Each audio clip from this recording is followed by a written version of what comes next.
আসসালামু আলাইকুম, welcome to my channel yummy food creation. আমি আজকে আপনাদের সাথে দারুণ মজার স্ট্রবেরি কেকের রেসিপি শেয়ার করব। আর এই কেকটা আমি চুলাতেই তৈরি করেছি। কেকটা তৈরি করা যেমন সহজ আর খেতেও কিন্তু আলহামদুলিল্লাহ অনেক বেশি মজার।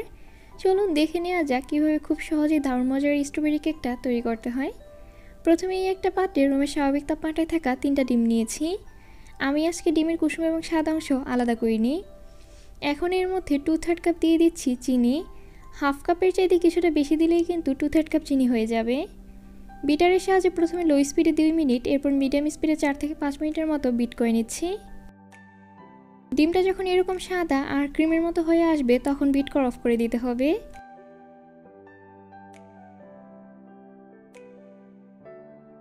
এখন এর মধ্যে 3 টেবিল চামচ দিয়ে দিচ্ছি রান্না করার সয়াবিন তেল। 2-3 ফোঁটা দিয়ে দিচ্ছি স্ট্রবেরি এসেন্স।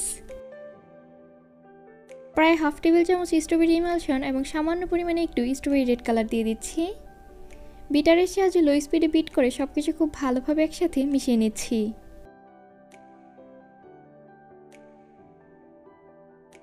মিশিয়ে নেওয়া হয়ে গেছে, বিটারটাকে সরিয়ে নিচ্ছি।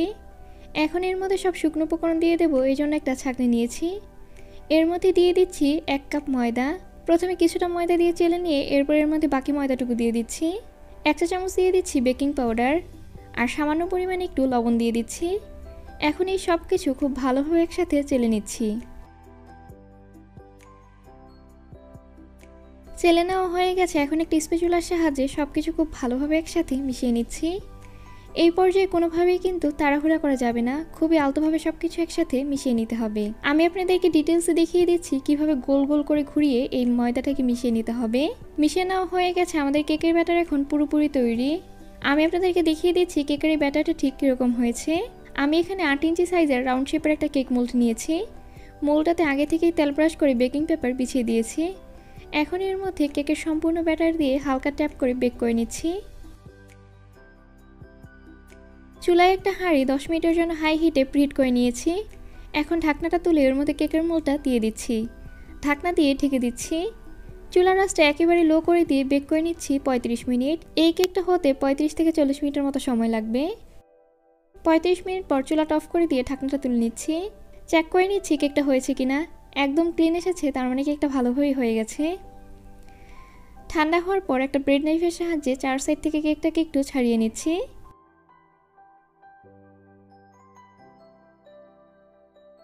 এখন এই কেক মোল্ড থেকে বের করে উপর থেকে বেকিং পেপারটা সরিয়ে নিচ্ছি। ব্রেড নাইফের সাহায্যে কেকটাকে 3 ভাগে ভাগ করে নিচ্ছি। আপনারা চাইলে এই কেকটাকে 2 ভাগে বা 4 ভাগেও ভাগ করে নিতে পারেন।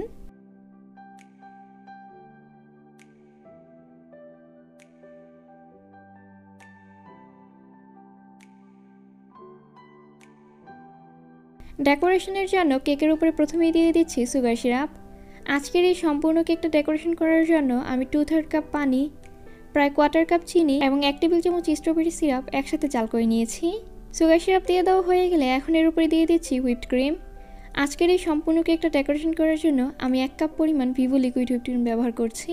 এখন এর উপরে দিয়ে দিচ্ছি white chocolate ganache. White chocolate গানাশের সাথে আমি স্ট্রবেরি ইমালশন এবং সামান্য পরিমাণে একটু স্ট্রবেরি রেড ফুড কালার মিশিয়ে নিয়েছি। হোয়াইট চকলেট গানাশ দেওয়ার ফলে এই কেকটা খেতে কিন্তু অনেক বেশি ভালো লাগবে। আপনারা চাইলে এখানে স্ট্রবেরি পাই ফিলিংও ব্যবহার করতে পারেন, এতে করে এই কেকের স্বাদ আরও বেড়ে যাবে। একই রকমভাবে কেকের প্রতিটা লেয়ারে সুগার সিরাপ, হুইপড ক্রিম এবং হোয়াইট চকলেট গানাশ দিয়ে দিচ্ছি। এখন এর উপরে কেকের সর্বশেষ লেয়ারটা দিয়ে এই লেয়ারটাতেও খুব ভালোভাবে সুগার সিরাপ দিয়ে দিচ্ছি। এখন এর ওপর এবং 4 সাইড ক্রিম দিয়ে খুব ভালোভাবে কভার করে নিচ্ছি।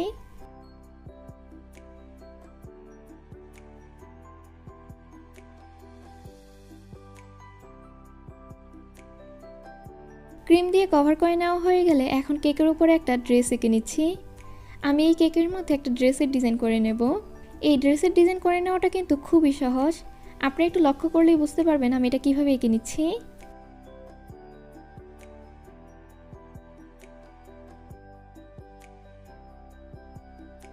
কিছুটা ক্রিমে সামান্য পরিমাণে রোজ পিঙ্ক কালার মিশিয়ে নিয়েছি। এখন একদম ছোট নজেল 19 নম্বর নজেল দিয়ে জামার উপরের পাটটা তৈরি করে নিচ্ছি। আপনারা চাইলে মডেলিং চকলেটের সাহায্যেও এই জামাটা তৈরি করে নিতে পারেন।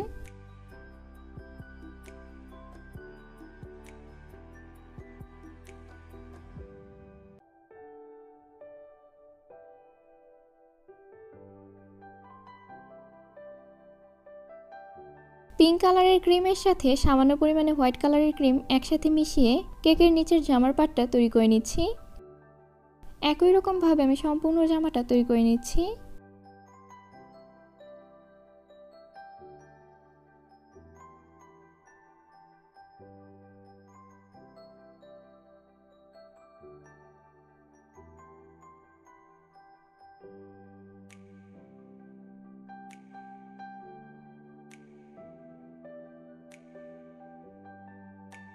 চকলেট গানাশের সাহায্যে কেকের উপরের দিকে একটু লতার মতো এঁকে নিচ্ছি।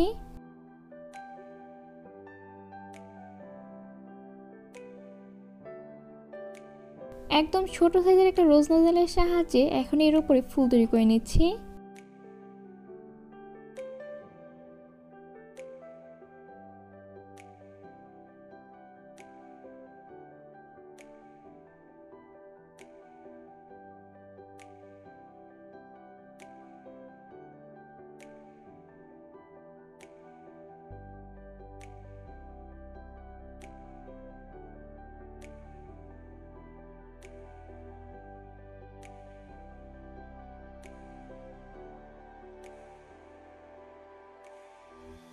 সবশেষে লিফ নজলের সাহায্যে এই ফুলের সাথে পাতা এঁকে নিচ্ছি।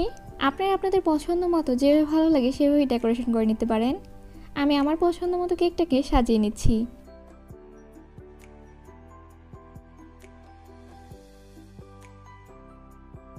সবশেষে জামার চারো সাইডে কিছু হোয়াইট পালস বসিয়ে দিচ্ছি।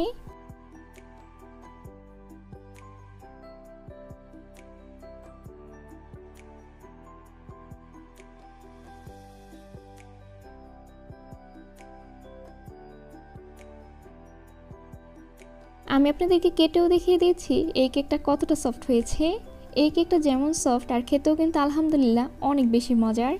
বাসায় অবশ্যই একবার এইভাবে স্ট্রবেরি কেক তৈরি করবেন, ইনশাল্লাহ বাচ্চারা এই কেকটা অনেক বেশি পছন্দ করবে। আমার আজকের এই কেকের রেসিপি আপনাদের কাছে কেমন লেগেছে অবশ্যই আমাকে কমেন্ট করে জানাবেন। আর ভালো লেগে থাকলে প্লিজ আমার চ্যানেলটা সাবস্ক্রাইব করবেন। আর যারা সাবস্ক্রাইব করেছেন তাদেরকে অসংখ্য ধন্যবাদ। সবাই অনেক বেশি ভালো থাকবেন, সবাই সবার জন্য দোয়া করবেন। আল্লাহ হাফিজ।